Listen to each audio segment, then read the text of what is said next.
1022 Fifth Avenue.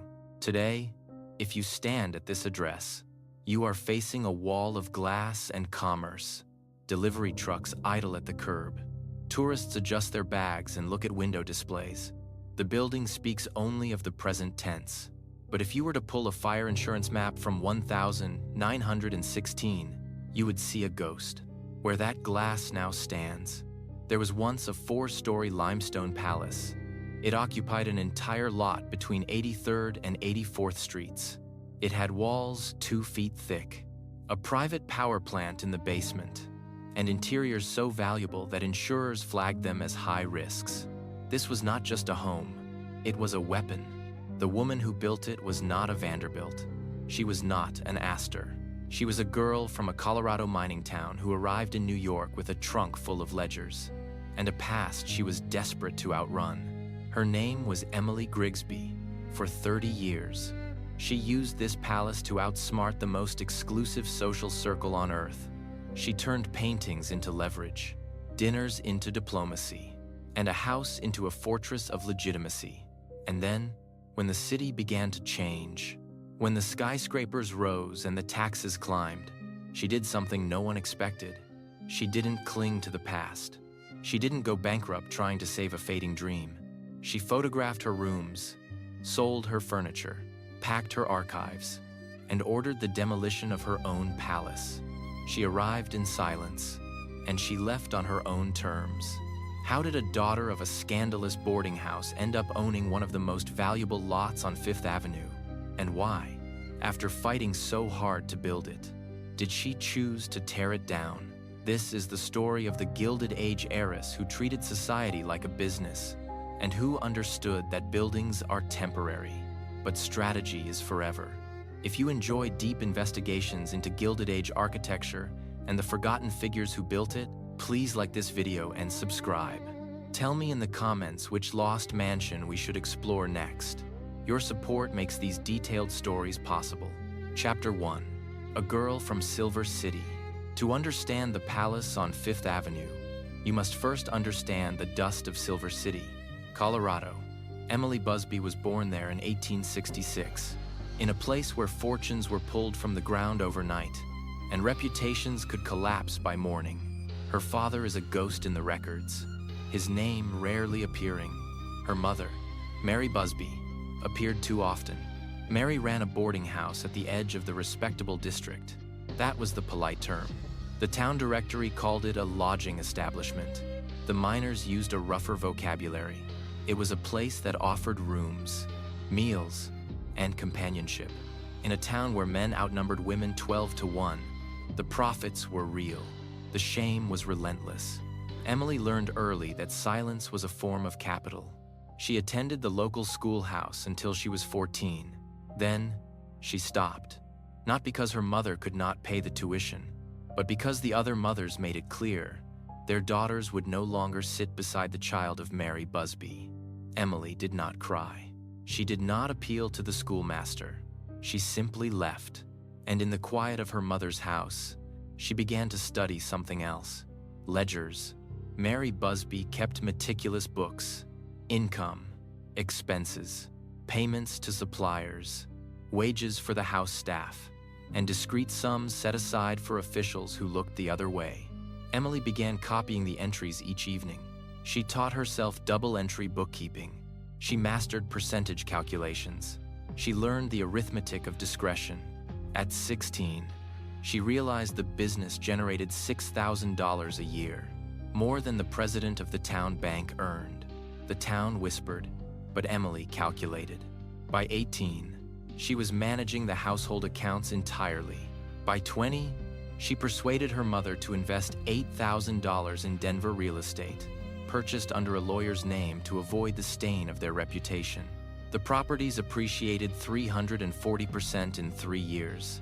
She realized then that money, if managed with cold precision, could build a wall that gossip could not breach. By the time she was 23, she had a private bank account, a wardrobe ordered from San Francisco catalogs, and a one-way train ticket to New York City. She left Silver City on August 14th, 889. Her mother saw her to the station. We have no record of their final words, but we have a record of what Emily carried. One steamer trunk containing 8 dresses, 2 day suits, 14 sets of undergarments, and 3 pairs of shoes, a jewel case holding $1,200 in gold coins, and a leather portfolio holding stock certificates worth another $1,200. Total liquid assets, $2,400, roughly $82,000 in today's money. She boarded the train east, leaving her name, her history, and her mother's reputation behind in the dust. Chapter 2. Studying Manhattan's Game. When a young woman with social ambitions arrived in Gilded Age, New York, the standard playbook was clear. She would rent a room near Washington Square. She would attend public lectures. She would seek introductions at charity bazaars, hoping to catch the eye of a benevolent matron. Emily Griggsby did none of that. She understood that she was entering a market, and one does not enter a market without reconnaissance. She took a modest suite at the Langham Hotel on 5th Avenue and 52nd Street. It was respectable, anonymous, and just expensive enough to signal solvency without screaming for attention. Then, she went to the library. She did not go to the opera to be seen. She went to the Astor Library on Lafayette Place. She spent 6 hours a day reading. She read everything she could find on the city's social architecture. Who built which houses? Who attended whose dinners? Which families were rising? And which were quietly liquidating their assets? She subscribed to Town Topics, the scandal sheet that everyone claimed to hate but everyone read. She studied the society columns in the Herald and the Times. She drew charts. She made lists. She traced the patterns of power. This was not a romantic pursuit. It was an audit. She realized that New York society was a closed system, but it had cracks. Her first strategic purchase came 4 months after her arrival. A $600 subscription to the Metropolitan Opera House. Box seats, second tier. A slight side angle, not the best, but visible. She attended alone. She dressed impeccably, but never extravagantly. She arrived late enough to be noticed, but early enough to honor the performance. She never asked for introductions. She simply occupied space with absolute composure. Her second move was more unusual. She bought a $300 annual membership in the New York Historical Society. This was the domain of scholars, antiquarians, and elderly gentlemen documenting the city's past.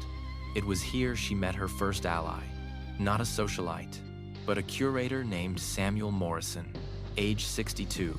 He valued her precise questions about Dutch colonial architecture. He introduced her to a network of trustees, historians, and collectors. Emily had grasped what the debutantes often missed. Legitimacy wasn't performed on dance floors. It was constructed in libraries and authenticated in museums. Within 2 years, she met Russell Grigsby, a Wall Street investor, 28 years her senior. Within 3, she married him. Within 5, she would be a widow with a fortune and a plan. Chapter 3. Marriage, money, and a lot on 5th Avenue. Russell Grigsby died on February 8th, 1897. He was 63. The cause was sudden heart failure while reading the evening paper in their Madison Avenue townhouse. He left Emily an estate valued at $1.2 million. In modern terms, that is roughly $44 million. There were no children. There were no will disputes. There were no relatives to challenge the inheritance. Emily was 31 years old. She had been a widow for exactly 18 days when she purchased the lot at 1022 Fifth Avenue. The timing was not sentimental. It was strategic. In 1897, Fifth Avenue above 59th Street was shifting. It was transforming from a residential fringe into the most expensive corridor in America. The Vanderbilts had anchored the avenue in the 80s. The Astors followed. By the mid-90s, anyone with serious ambition understood that while Madison Avenue was respectable, Fifth Avenue was definitive.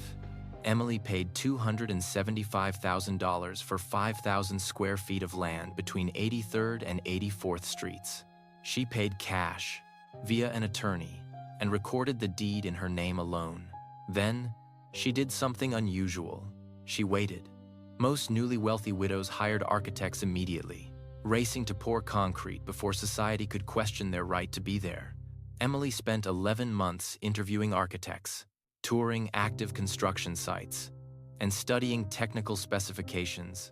She attended fireproofing lectures at the American Institute of Architects.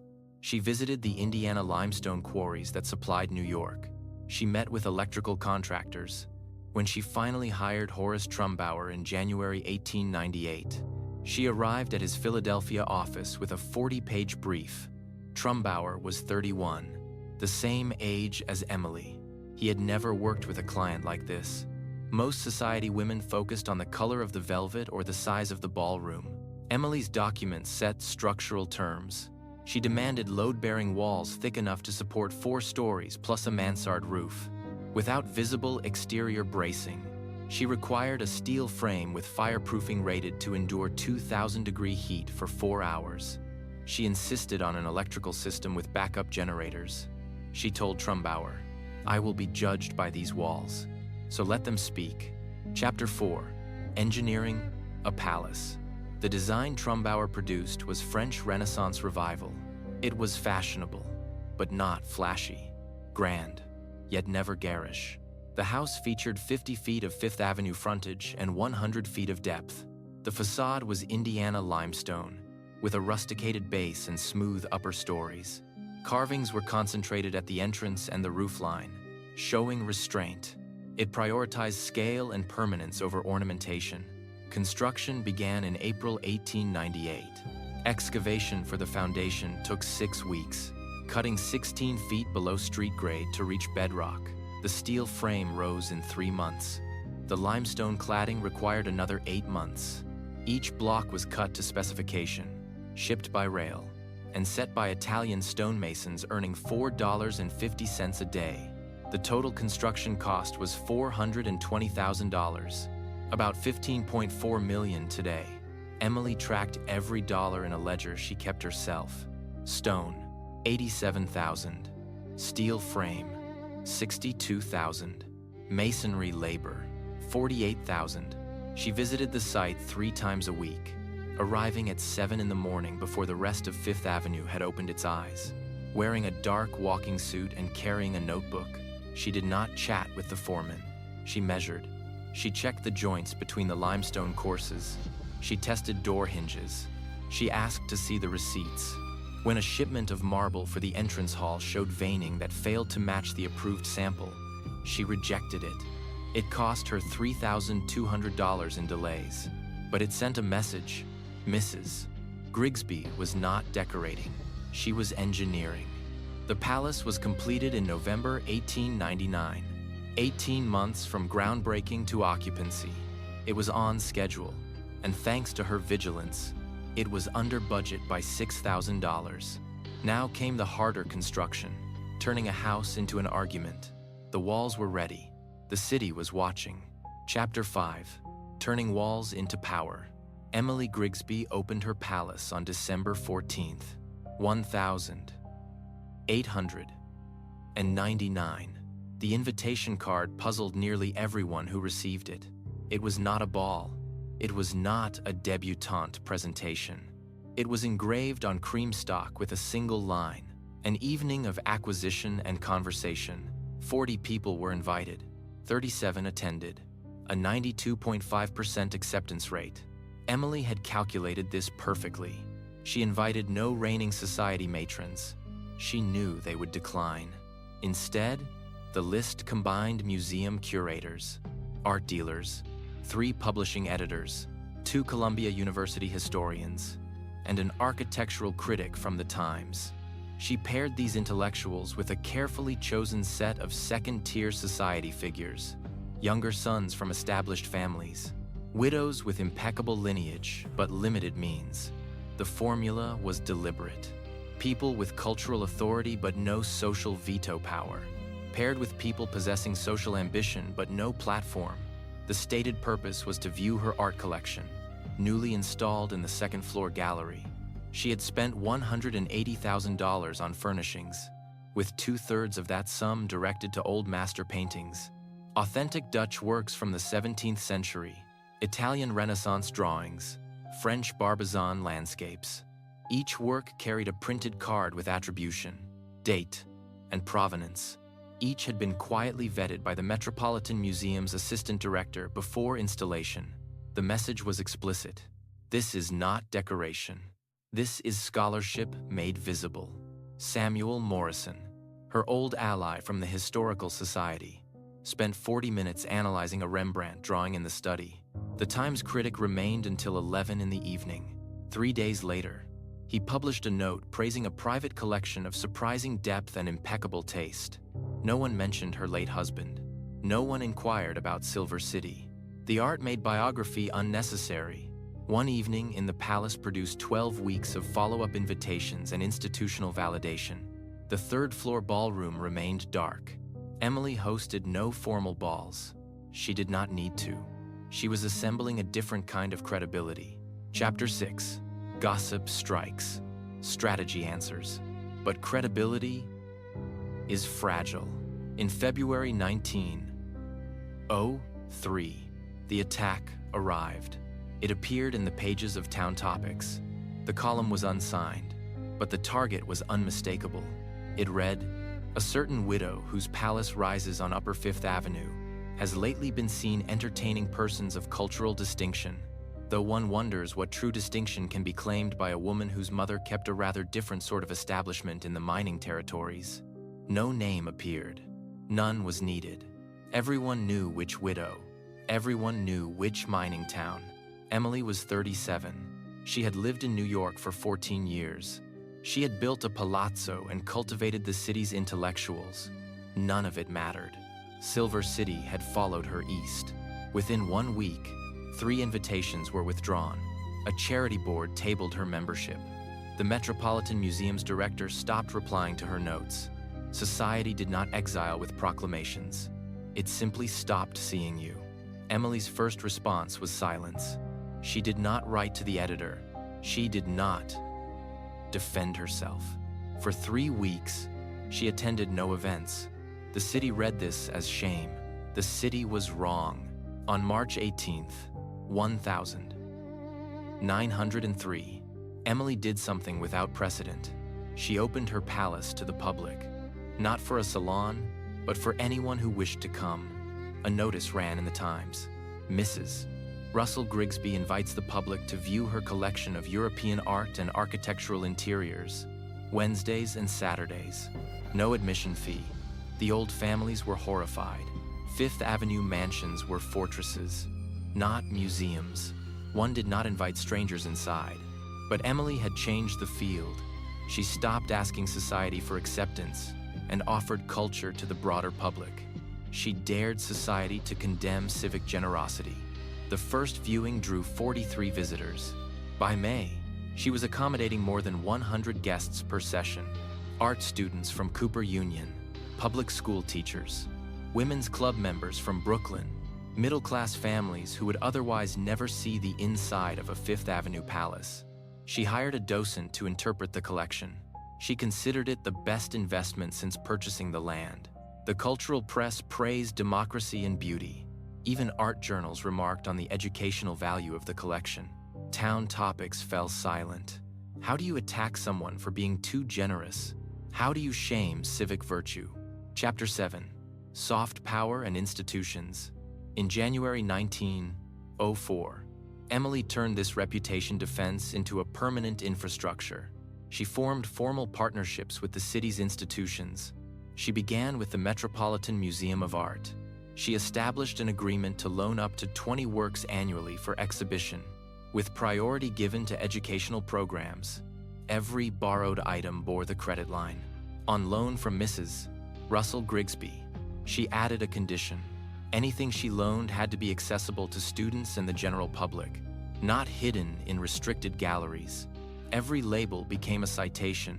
Every gallery card was a footnote, embedding her name in the city's cultural record. Then came the schools. She approached Miss Hewitt's School for Girls and offered monthly instructional tours of her palazzo. She led the discussions herself.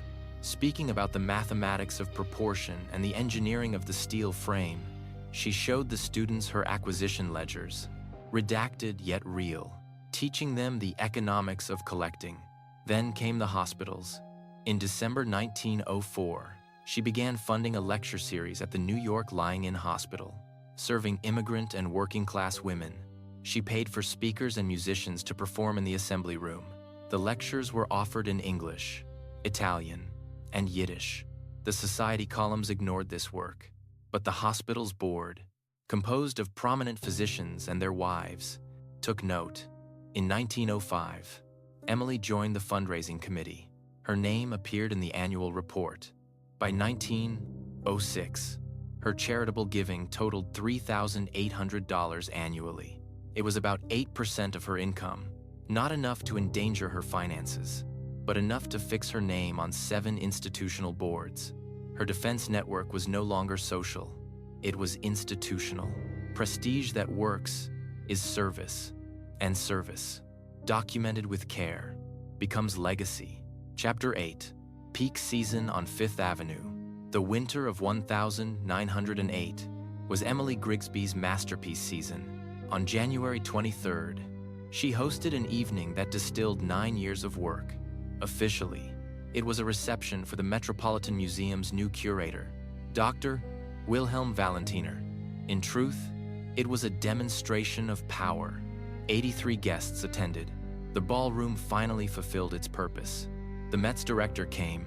Columbia University sent 3 professors. Editors from cultural journals arrived. And, at last, after patient cultivation, 8 couples from established families attended. Not the Vanderbilts, but their second-tier cousins. Old names who needed cultural credibility as much as Emily needed social recognition. They came because the institutions came first. Refusing an invitation accepted by museum directors would signal ignorance. Dr. Valentiner spoke for 20 minutes on recent acquisitions, standing before a Franz Hals portrait that Emily had loaned to the museum. The irony was intentional. A public expert lecturing in a private home about art headed to a public museum, all facilitated by a private owner. 2 days later, the Times praised the evening as a moment where culture and society find common purpose. Victory, quiet, strategic, complete. In June of 1908, Emily sat in her study and updated the master ledger. Total investment in the palace, $1.47 million. The collection's value, $285,000. The institutional relationships, unquantifiable. She had moved from uncertain origins to authority. The whispers about Silver City had not vanished, they never would. But they were drowned out by the lecture notices and annual reports. She closed the ledger. Everything was in order. Chapter 9, Taxes, Towers, and New Manhattan. But time is an accountant that never sleeps. Between 1908 and 1928, the city changed. New York City's tax assessment on Emily's palace rose by 340%. In 1908, her annual property tax was $8,000. By 1928, it stood at $28,380. In today's money, that is over $500,000 a year just to occupy the land. This was not punishment. It was arithmetic. The city priced land by its highest and best use, and a 4-story mansion was no longer the best use of Fifth Avenue frontage. A 40-story office tower was. Zoning laws changed. Skyscrapers rose. The Vanderbilt mansion at 58th Street fell in 1926. The Whitney House came down in 1927. The avenue was becoming a canyon of steel. Emily received her first offer from a developer in March 1927. They offered $825,000 for the land and building, with the understanding that demolition would occur within 6 months. This price represented a 300% return on her original land purchase. She filed the letter without reply. By 1928, the costs were strangling her. Operating the house consumed 86% of her investment income. The math was unmistakable. The house was eating the capital. In May 1928, the city assessor issued a notice. her palace would be reassessed again. The projected tax would devour nearly all of her remaining income. She could sell pictures to bridge the gap. She could fire the staff and close off the floors. Many aging socialites were doing exactly that, living as ghosts in their own architecture. But Emily Griggsby, who had spent 28 years turning precision into legitimacy, recognized the truth. Clinging to the past was simply another road to bankruptcy.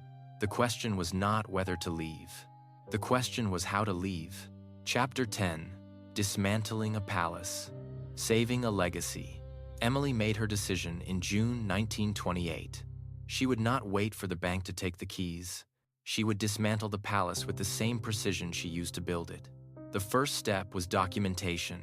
She hired a professional photographer to record every room from multiple angles. The gallery with its Dutch paintings, the library with its first editions. The cost was $340. These photographs would be the permanent proof that the palace existed exactly as she designed it. The second step was selective dispersal. For 3 months, Emily contacted the institutions she had cultivated. The Metropolitan Museum received first choice of any artwork. The New York Historical Society was offered architectural drawings. Columbia University received her manuscripts. Cooper Union took the decorative art study collection. This was not charity. This was archival strategy. Every object placed in an institution would carry her name in perpetuity. The Metropolitan acquired 14 paintings. The Historical Society accepted 43 drawings. Each institution issued formal acknowledgments, listing her in their annual reports. The objects would outlive the building.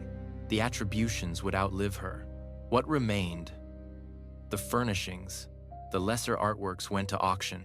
The catalog ran 127 pages.